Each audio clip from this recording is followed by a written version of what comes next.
Here we go with another integration one. This one is one that I'm going to use partial fractions. I might look to see if I have the derivative of this guy up here, but if I tried, it wouldn't work out. I would not be able to find a multiple of this thing's derivative up here, and that would be an ln integration just straight up as is right here. So I'm going to split them up into separate fractions, so I get that this is equal to integral of something over x. That comes from this guy. And then I need to take two pieces for this. The first one is going to be just the x minus 2. The next one is going to be x minus 2 squared.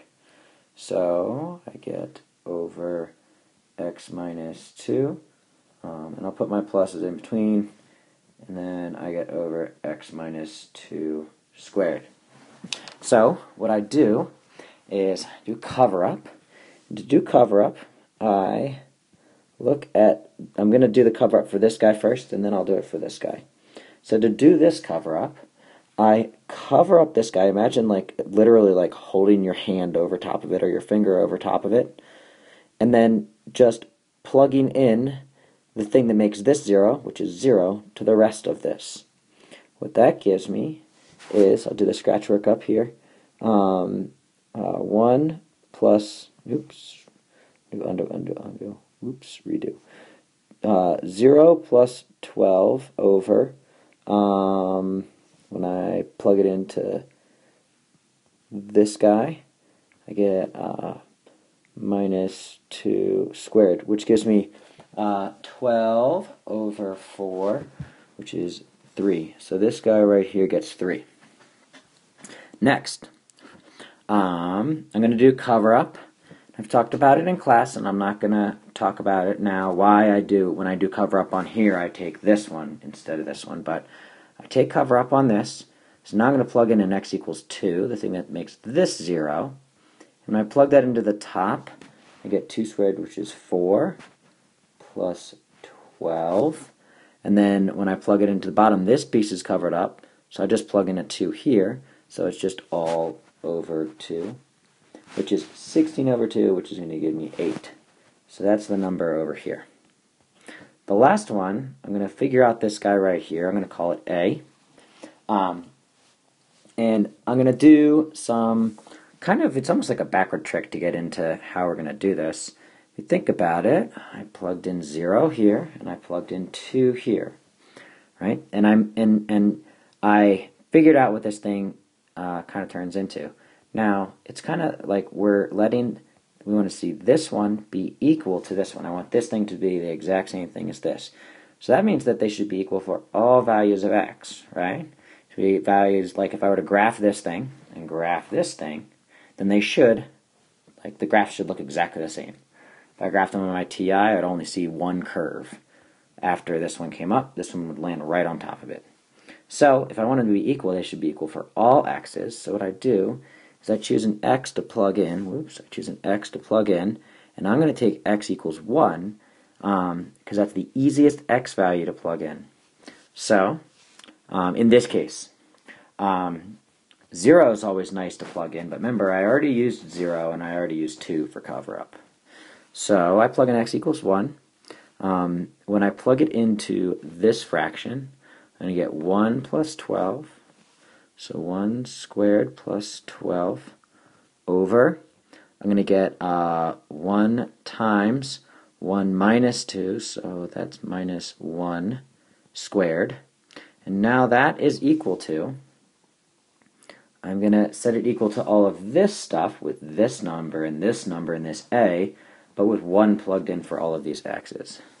So that gives me 3 over 1 plus a over negative 1. That a over negative 1 is 1 plugged in here. 1 minus 2 takes me to that. Remember, I'm plugging this in for all these values. Plus 8 over minus 1 squared. So now what I have is a fraction or an equation that relates a and a bunch of numbers, so I can figure out what a is. So notice I get 13 on the left side because that simplifies out. And what works out nicely with this is they're all over 1s, and that's kind of like strategically chosen because this is a non-calculator question. So I get 13 equals 3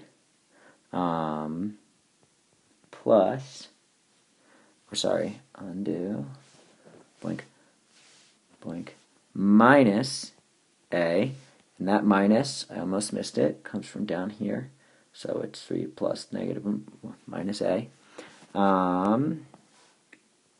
plus 8. So I solve for a, and I get a equals negative 2. So now I know that this thing is equal to negative 2. And now I can integrate all this stuff using ln's. Well, sort of. The first two are ln's. So this is then equal to 3 ln absolute value of x minus 2 ln absolute value of x minus 2.